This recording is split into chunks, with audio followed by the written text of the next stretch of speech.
Welcome everybody back in the video. Today we're going to be talking about the new coin shop. But before that, I want to thank you guys for all the support you guys have been giving me over the last couple months. It has been quite insane. The amount of growth we've gotten, all the love. Again, I love you guys. It's been a blast. And hey, let's continue it. I love you guys. But now, let's get into the coin shop. But first off, if you do like my profile card, I did get it from Key King, by the way. I get a lot of comments throughout all my videos saying, oh, I love your profile card and who did it and all that. I got it from Key King, right? Just giving you a quick heads up. So now let's get into the coin shop talk. Now, we do have a current coin shop right now, currently still going on for the next couple of days, right? So if you are interested in buying any of these characters, go for it. It is personally up to you. I do think this coin shop is pretty skippable. Conquer Lilius is probably the only one you really want, but honestly, with what's coming out within the next couple months or so, or maybe the rest of the year, you may want to skip, right? I'm saying this right now as a PSA. There is still Ilanov. There's Bright Senya. There is Para, Lua. We're about to get into the newer characters very, very soon. Now, again, we don't know the rotation in terms of how they want to do it. They did release a skip month, which is this one right here we have currently going on. And then we got Luna. So after Luna, the month after Luna, could be a dead month, and then Ilanov. It really depends on how they really want to handle it. They could literally just throw Ilanov after Luna and just go back into every single month being a brand new MO5's character, right?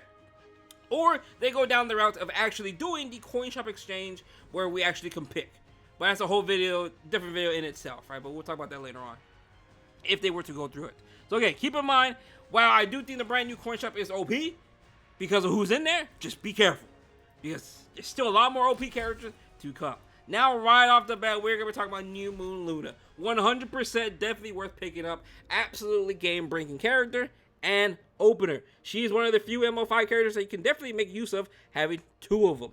Yes, I would really recommend having two of them. If you could do it, I would do it. It's really good. You can really make use of a really fast one and then a really slow one. So, if you don't know what Luna does, Luna is a E7 World Cup character, which means she was absolutely broken on release. And 1 year later, she's still absolutely insane. The character before her, the E7 World Cup unit before her, was Landy, Captain Landy. And Landy died in like 9 months.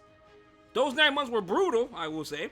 But she died. She's gone. You very rarely ever see Landy now. But this character has not gone anywhere. Her S3 is absolutely loaded, having dispelled all buffs, sealing the entire team, basically making passives, they're nullifying passives, and unable to be buffed. And on top of that, you can soul burn for 20 souls to ignore ER, which would mean you will be guaranteed landing. And since she's a mage, you can run her with a book, right? Very, very good. And on top of that, she does have her own skill effect, Nullifier. So if you pair that with immunity, that is going to be your best friend. Absolutely disgusting. It literally nullifies Zeo. Again, it's a crazy, man. This unit's still crazy to this day. Now, I'm going to be honest, her S3 is very simple. Compared to some units we're getting nowadays, they're absolutely disgusting kits. But this character, very simple. Very, very simple. But still very, very broken, right? You've seen some passives, you've seen some skills, they're like a book. And I get it, right? But this, straightforward, simple, broken, right? Now let's talk about the S2. S2, decreased defense for 1 turn, increases combat readiness by 50%, does AoE damage if it does land, and again, it's proportionate to her max HP, which I do think is why a second Luna is actually pretty good. A second Luna, you can have really, really high HP. It is on a 2-turn cooldown. Again, if you pair that with Etika, and if this procs, you can basically literally spam the S2, and it does crazy amount of damage, especially if you do land the defense break. It's literally like a Fire Eater situation, right? But you need to defense break, right? So overall, she's super good. There's literally no complaints about this character. Absolutely perfect. S1 self-combat readiness push with up to what? 20%?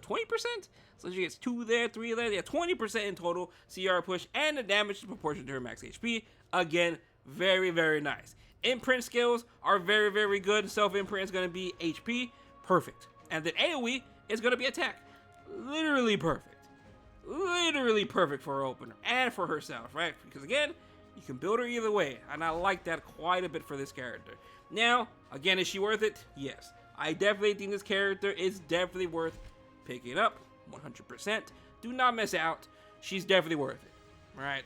Again, even if you pull another Luna down the way, well, guess what? You can have 2 of them. She's just insane, right? Now, the next character is going to be Requiem Roana. Very, very good. Very must have if you are a cleaver. This unit is basically built one way. You could build her on counter if you really want to, but that's personally up to you. But honestly, I do see multiple builds in terms of having 6 torrents on her or just having 6 hit sets. I cannot get, for the life of me, get 6 torrents for her because I have not been really farming KDs, nor have I been crafting any torrent gear. And plus, Rift has not really been giving me anything that really fits her. So, overall, she's a really good unit. She is a must-have if you are a cleaver, in my honest opinion. She does get the guaranteed second turn behind whoever is in the front. Now, keep in mind, Euphine and Red Polly can pretty much cook her, and she's basically at 50%. S3 is going to be attacking all enemies, penetrates the target's defense, and reduces the combat radius by 30%, and increases cooldowns. Very, very good. Very good. Very nice. That's why people do run torrent on her.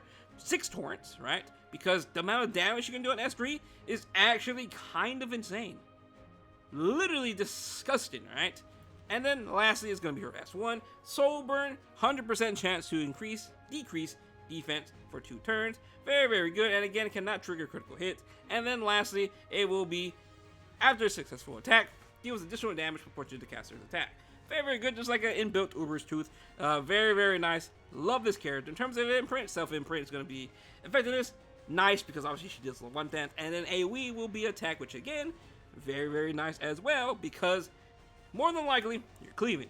And it will be a DPS on your team that can actually make good use of her imprints. Again, another good character. If you are missing it, Luna and Roana, actually very, very good combinations. And again, yet another book holder.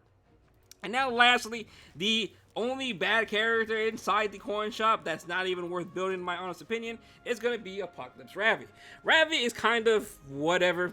Now they could go down the route of potentially buffing her. They did this last month in this current coin shop with the Armintha, Conquer Lilius, and Silverblade Armintha. That coin shop, guess who got buffed? Conquer Lilius. So again, they could technically buff Apocalypse Ravi if they really want to, but I don't see it. Even if they do buff her, I feel like it's very hard to even bring her back in the game. But who knows? Who knows? With all the recent tank stuff we're getting, maybe they want to bring back the queen. Alright, she was the queen of tanks. And, if she comes back, we shall see. But otherwise, as she currently stands, she's very, very whatsoever. She's very forgettable. You don't really need her right now. Again, we may be getting a balance patch soon, I think. I don't know when the next balance patch is. I think it's very, very soon, though. I could be wrong, right? Because they did delay it a couple bit because of the Eastern World Cup. So we'll see when they want to do. But other than that, though, that's pretty much going to be it. Apocalypse Ravi. It's pretty much a skip. Luna's worth, and Requiem Roana is worth it as well. But other than that, though, thank you so much for watching the video. Hope you have a good day, and peace out.